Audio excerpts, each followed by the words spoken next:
Hey everybody, it's Mr. Alqamoussi once again, and today we're going to be examining the benefits of deeper reading.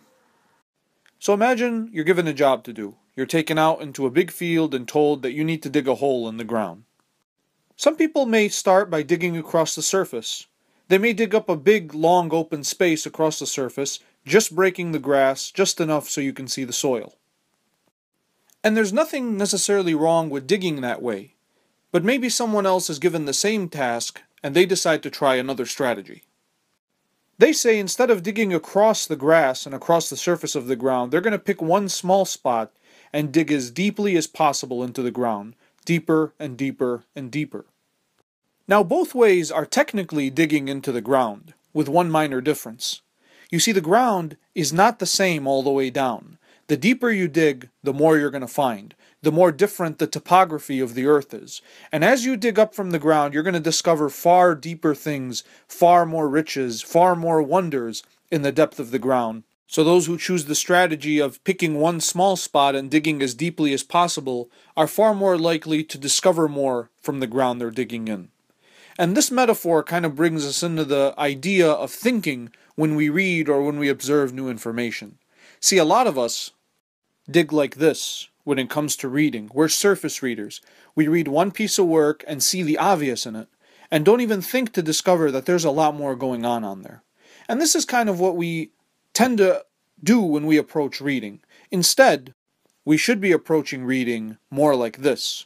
There's a lot more going on in that text. There's a lot more that's being said by the author. And if you really stop and give it the attention it deserves, you're going to discover very new, very exciting things about reading. And a lot of us don't think of reading as new or exciting because we're so busy just pecking at the surface. But if we really get down there and see what is really going on in the writing, there's some amazing stuff to be found. A great way to demonstrate this point to you is to show you a picture. On the surface, the picture will seem like a very obvious thing, without much going on. Only when you look more deeply and more carefully at the picture will you discover that there are hidden secrets in that picture. In a second, I'm going to flash a painting for you on the screen. I'm only going to show it to you for 3 seconds. What I'd like you to do is see if you can grasp as much from that picture as possible. We'll put the picture up for 3 seconds. Let's see what you can notice about it. Ready? Go.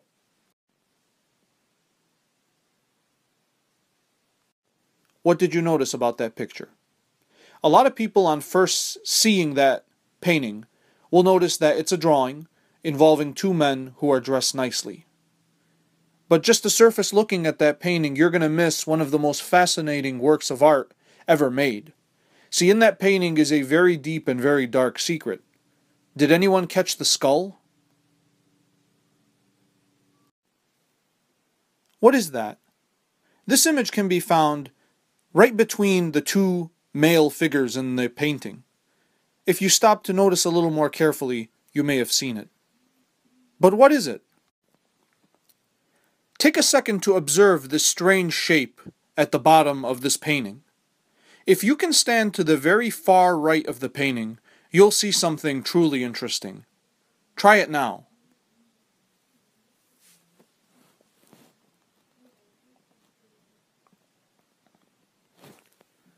Now, if you had just looked at this painting passing by at the museum, without stopping to really look carefully, you would have missed the secret that this artist had put into his painting, and you may have never discovered it. And that's the thing about deeper reading or deeper viewing. If you just go along staring at the surface, you're going to miss all the good stuff. Let's try this again with another painting. I'm going to show it for you for 3 seconds. Try to get as much as you can out of the painting, and let's see what you can notice. Ready? Go.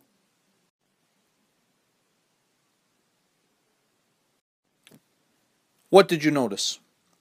A lot of people first observe an old man and an old woman, probably of Mexican or Hispanic background, standing face to face. They're looking directly at each other, and both are gently smiling. This is, of course, what the artist wants you to see upon looking at it. But if you examine more carefully, you're going to discover something very interesting. A trick that the artist has played on you. Did anyone notice the very young people who are inscribed into the faces of the old figures?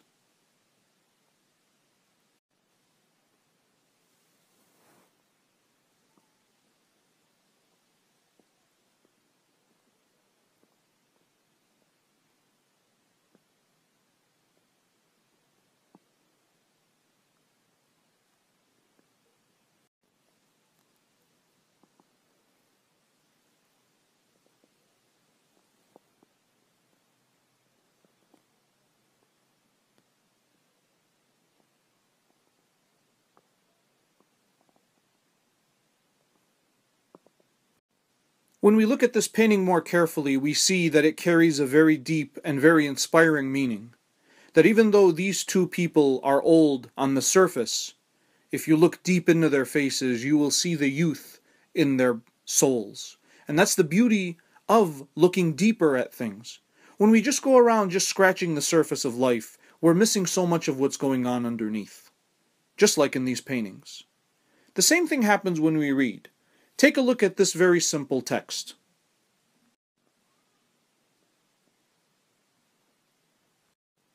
Did everybody catch that? What did it say? How many of you noticed the misspelling?